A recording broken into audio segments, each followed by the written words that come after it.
yes. It's time. It's the Yapathon, the Jimmy High Roller Yapathon. NBA myths we all believed were true. I'm gonna let y'all know if I believed them or not, More or if they're just exhilarating than being a lying. kid at an NBA game behind the basket distracting Bro's the other probably team just from making lying. free throws is being a grown man behind the basket distracting the other team from making free throws. Sit in this section at any basketball game, Oh yes, and that there dude is was so no funny. end to the effort home teams and their fans will make to try to get the opposing team to miss a few shots at the charity stripe. Fans with signs, fans dousing themselves in paint and insane outfits. What Those the? dreadfully loud thunder sticks they hand out before the game. Mascots themselves getting in on the action. The only problem is, fans attempting to distract free throw shooters at the line doesn't work. Like, at all. Over the years, researchers have done numerous studies into this topic and found that distracting sure? free throw shooters essentially has no effect on the results of their shot. When comparing free throw shooting of teams playing at home versus away, a negligible difference was found in free throw percentage. Over the last 25 seasons, home teams have shot just 0.2% better from the line compared to visiting. Now, I will believe this if Jimmy High Roller gives us the clutch. How much home teams versus away teams make free throws in the last 4 minutes. Now, if that status is still that, then okay, fair. But if you're telling me when there's actually a close game and it's a one possession game, the away team's missing free throws, then it does matter. But if he's not gonna give us that, then this is a nothing burger statement. Teams, suggesting that efforts It's a made cherry by pick fans stat. of the home team have no effect on performance, and that Like if even Thaddeus the Young 0.2% discrepancy was due to other factors. Years ago, Sports Science conducted an experiment testing this theory, how or if I fan remember that. distraction affects the shooting efficiency of players at the line. And they tried everything, and they came back with the same results. It does not. Despite the effort, fans attempting to distract opposing players at the line virtually doesn't affect their performance at all. However, there is a different way fans can dramatically affect free throw shooting throughout NBA How? games, and that is by not going to the games. After years of attempting to create controlled environments for these studies, researchers were given the perfect sample on the effects of fan interaction and player performance due to COVID and social distancing back in 2020 and 2021, where the So it NBA did had matter, a season and and they a just lied half to of us? games featuring 0 fans. And after gathering the data, researchers found that free throw percentage jumped up by 3 to 4% without fans in attendance across the NBA, from about 76% to 79%, a percentage that fell back down to the long-standing league average of about 75% once fans were brought back into attendance the following season. In fact, their data showed that having fans in attendance affected home teams equally as much as away teams. Overall, it was found that the largest variable that had an effect on free throw shooting was the circumstance of the game.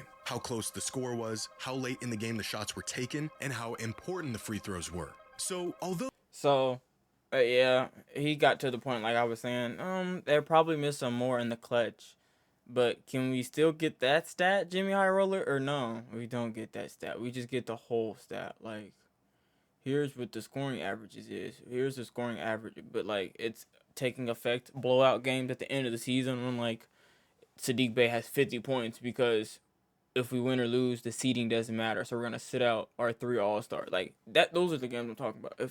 If we're still bringing in those free throws, like there isn't it much doesn't you matter, can do bro. as an individual to affect the outcome of free throws, if no one is in attendance and there is absolutely nothing at stake, your team might just hit those free throws.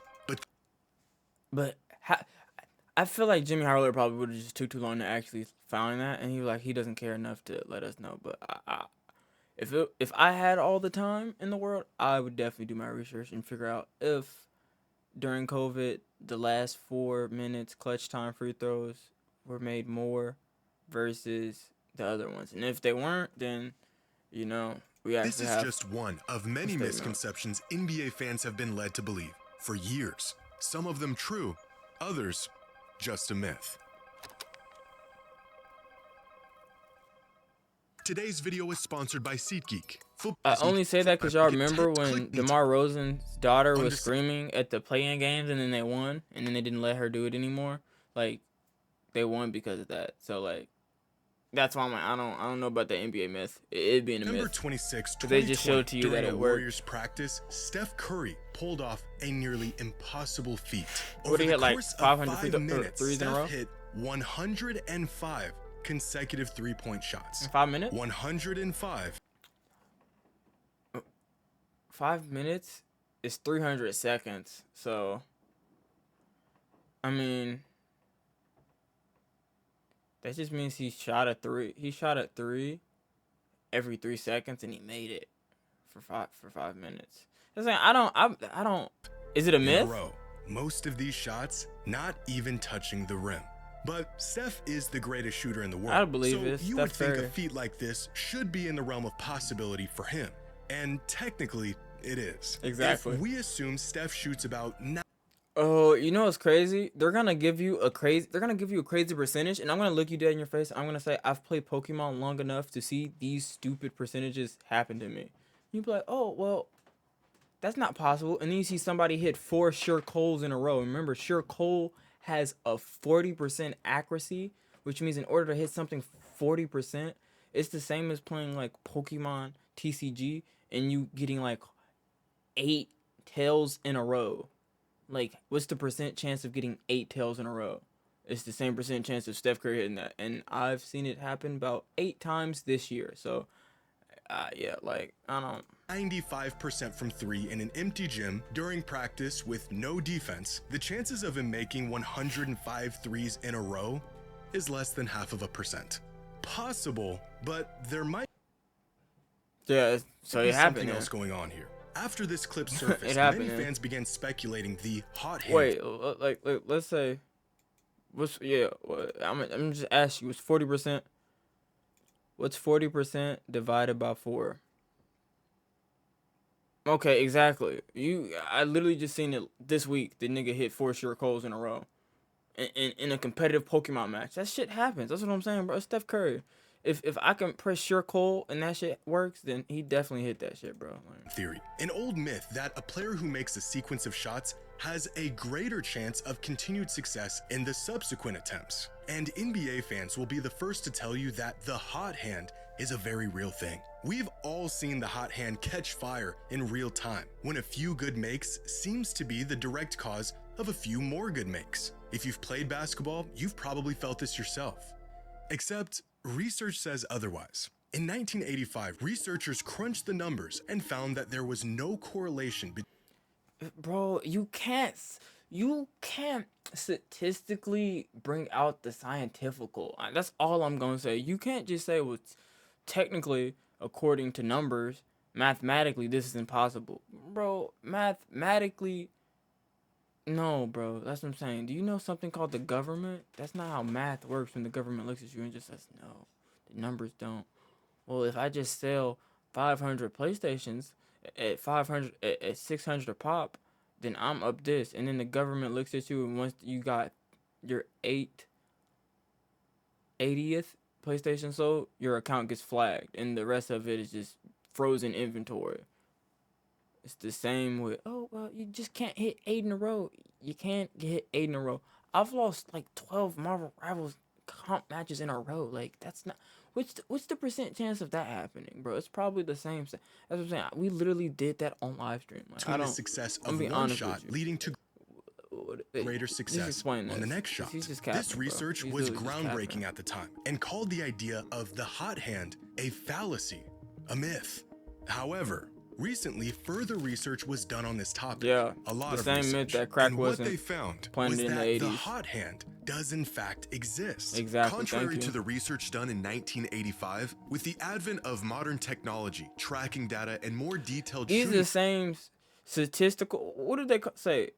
Statisticians that will look at you dead in your eyes and say LeBron, Derrick Rose, and Patrick Ewing was just a coincidence of them getting the first overall pick. But what are we talking about? Like, logs, many studies have shown that when a player makes consecutive shots, the chances of their following shot going in actually does increase. Now, the results of each study are heavily dependent on the sample of players, with one sample seeing a 3 to 4% increase in shooting percentage in these hot hand moments, another sample of players getting an 8% boost in shooting percentage, and a third sample getting a 12%. Yeah, bro. Let me fast forward missing this, three because shots if the hot hand didn't exist, records would never be broken, bro. How else do you get 80 points? You have to have a hot hand, like, bro. clear.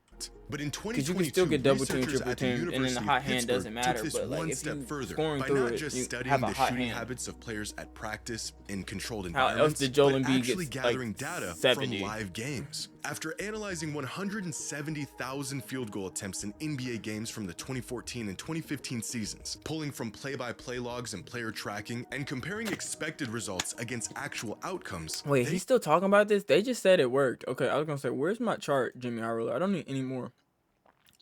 All right, these are the hot hands when they're making. Boom, boom.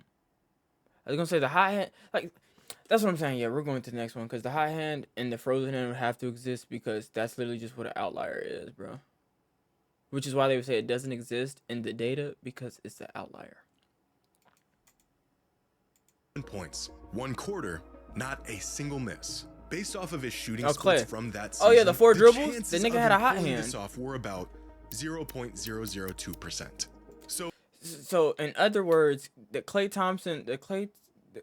how pause. I'm about to. So he just said like it was impossible for Steph to hit 300 threes in a row in 5 minutes, and he gave us a percentage, and then he gave us a percentage of the Clay game happening that did happen, a lower percentage than Steph hitting 3. That's one I don't. So either Klay Thompson was the luckiest man alive on that night, No. or his hands were on fire. No. No, what is? Oh, that's the dude that's like 7'8". That's been redshirted like 3 years. I don't know why we're talking about him. 14-year-old Jeremy Gohi, one of the highest-ranked basketball prospects in the world in the class of 2028. Lately, Jeremy's I'm gonna be honest with you. Yeah, give me the numbers, because remember that 8-foot dude that played with LaMelo like 6 years ago and he never got drafted because it didn't matter. All right, because he's like 7'4", like 14, so it's like the same thing. And these are numbers of 7. Yeah, so 7'3" plus players are actually not as. Bro, what? No. You look at me dead in my eyes. You're telling me there's only 3 people who's 7'3" and above in the NBA. Y'all believe that? I don't believe that.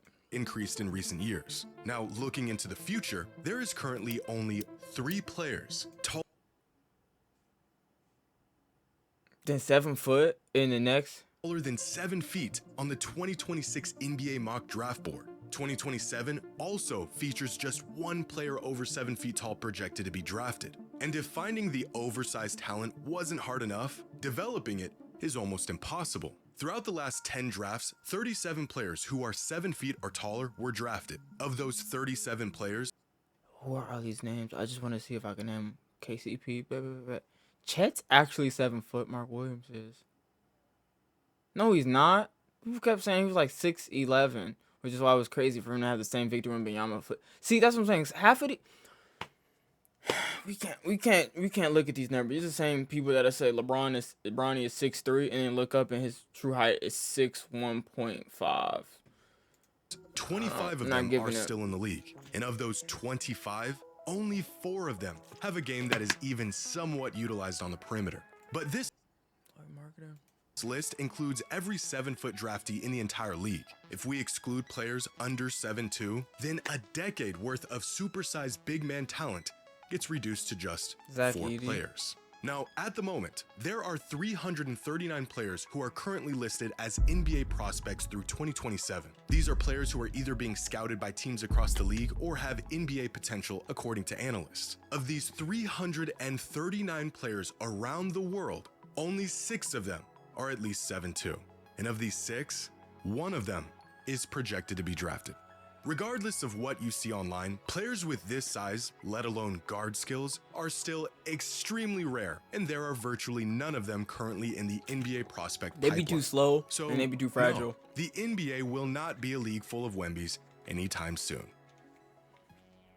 But who said that was? Because it was literally like he just said, there's literally always a 7'4" dude, or There's always some 7-footer that's like The 16, and whole they're like, entire point of he's supposed to sports be good in is 4 to win. years. That is the ultimate goal of every player, every team, anyone who's ever competed in a sport. And yet, in the NBA, teams are incentivized to lose.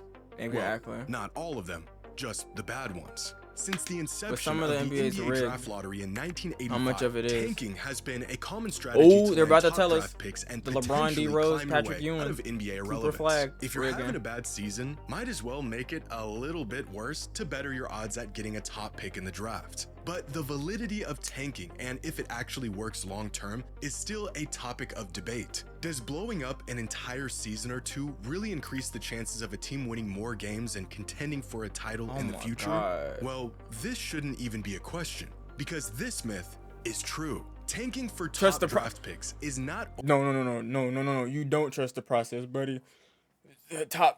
That's probably like the saddest actual conspiracy, or not even a myth, that he should have went up, was only the extremely 76ers. effective. It is top the 3 picks just being fastest hurt way every out of season. the pits of NBA standings. Between 1966 Like, there's like and 7 in 1984, the team with 2000s. the worst record in the league had a 50% chance of landing with the top pick. A coin toss.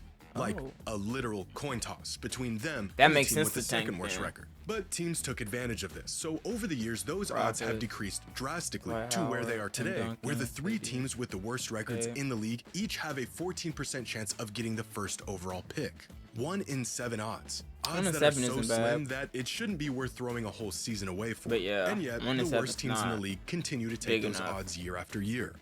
Because it works. From 2000 to 2020, It doesn't work, the though. teams that landed with the number 1 overall pick in the draft. It doesn't work because the Bulls have been asked for a decade, and we have no top 3 picks, or maybe one third pick. We literally don't have any top 3 picks. All this tanking, no top 3 picks. So I don't want to hear shit about tanking work, because it averaged doesn't. just It's rigged, 34.8 literally. wins per season in the 3 seasons leading up to their tanking season. Then, Hoop of was course, supposed to go most to of them Chicago, tanked for not that number fucking 1 Dallas. pick, averaging just 25 wins in those tanking seasons. But then they bounced back, averaging nearly 41 wins in the 5 seasons following their number 1 pick. A nearly 15% increase in wins from before winning the draft lottery to after winning it. But this boost in success that makes sense, doesn't though. just apply to teams who won the draft lottery, because here are the average records for teams who landed with the 2nd and 3rd overall The pick top in the 3 draft. picks? Teams who also saw a notable boost in wins Okay. after landing a top pick. In fact, on average, teams won 5 more regular season games per season in the 5 years following a top. See, and this is why I literally say tanking's low-key ass, because, like, if you don't get a top 2 pick, bro, that 3rd pick, you're just cooked, because the NBA, like, it's not enough natural talent, or 3 people are pick in picking the draft. like horribly. Now, where the real one or the difference other. comes in is I the don't know. playoffs, where teams who won the number 1 overall pick in the draft lottery averaged How does just that work? 0.6 playoff wins per season leading up to Yeah, their tanking yeah. season. In the 5 years following their first overall Huh? pick, they averaged 3 playoff wins per season. 5 Okay, that makes times sense. the amount of playoff success they had prior to their pick and prior to tanking. And again, where are the teams Bulls that landed in with the this 2nd graph? and 3rd pick also saw a drastic Nowhere. increase in playoff Nowhere. success in the 5 following seasons. Use any metric to determine the merit of tanking in the NBA, and you'll find that if teams are willing to be horrifically bad for 1 season, they will more than likely bounce back better than they were before they tanked. Even when teams don't That's why I'm select a gonna player rig who the turns Chicago out to be a Bulls to be good franchise again. cornerstone, on most occasions they still end up flipping that player for Anthony valuable Davis, assets, yep. making a top pick in the draft extremely Luka valuable Doncic. under almost any circumstance. In fact, tanking has been so effective for so long that the NBA has tried everything in the book to mitigate the advantage it grants teams. And still, even after reformatting the draft lottery 4 times, the overwhelming advantage lies with the team who is willing to be horrifically bad. Now, the catch here is that very rarely, if ever, does tanking lead to a championship. The reason for this being that chronic losing usually happens within dysfunctional organizations, Yeah. which then pushes these bad organizations to tank, which then leads them to getting top-end talent that never gets developed, utilized properly, or built around because the organization is bad, which inevitably leads to more tanking. So if a team's goal is to But win I'd say no, because this is the end of the video. The Bulls are not tanking. That's what I'm saying. The Bulls are just ass. So why aren't they working? But that's what's like tanking, or like being bad. it's up to your team because the last like couple of teams that have like 3 top 3 draft picks in like 4 to 5 years and actually lead to a championship run is only the Celtics, the Cavs because they got LeBron back technically, and then the 76ers. And the only real reason the 76ers didn't work is because like the 76er curse. If the 76ers weren't cursed with injuries, they probably would have been they probably would have made teams actually tank because on paper it's Ben Simmons, Markelle Fultz, and Joel Embiid, a healthy team, that's literally a ring. That's like 2 to 3 rings in 5 years. But you know, like everybody ankles just like falls apart. You know, Jared McCain's already hurt again, lifting weights, and Joel Embiid's probably hurt. Like I don't. Championship? Well, Philly they're just needs to probably sell the not in a team. I don't position know, to bro. tank in the first place. But if they just don't want to be an NBA bottom feeder anymore, then tanking is And the Nets are unfortunately ass. How an you get incredibly 5 viable first option. round picks and they're just all like point guards, bro? Like, I see. I understood that Jimmy High Roller, but you didn't even like go against like the rigging part. I thought he was gonna talk about the NBA being rigged. We only yapped for 4 minutes, bro. This might be a new oh no, we fast forward half of that, bro. But I always knew the hot hand was 100%. Of course, bro. The hot hand's real, bro. The hot hand's real. I play too many roguelikes, bro. I understand it. The game of chance. Yeah. When you play so many gambling games, you just understand the hot hand's real. You only understand if your gamble really showed that the hot hand is real. Exactly. No stats need to prove that. Using squallery. Counterpoint, the Hornets tank every season and never get any better. That's what happens when you trade away SGA for Miles Bridges and 2 second-round picks. Oh, did they trade away that pick? I feel like Jimmy doesn't get enough credit. We are a fact in Their data. Huh? What? Well, why would that make him feel like I don't? Yeah, see, this is when I just gotta end the video, bro. Like I don't know what bro's talking about.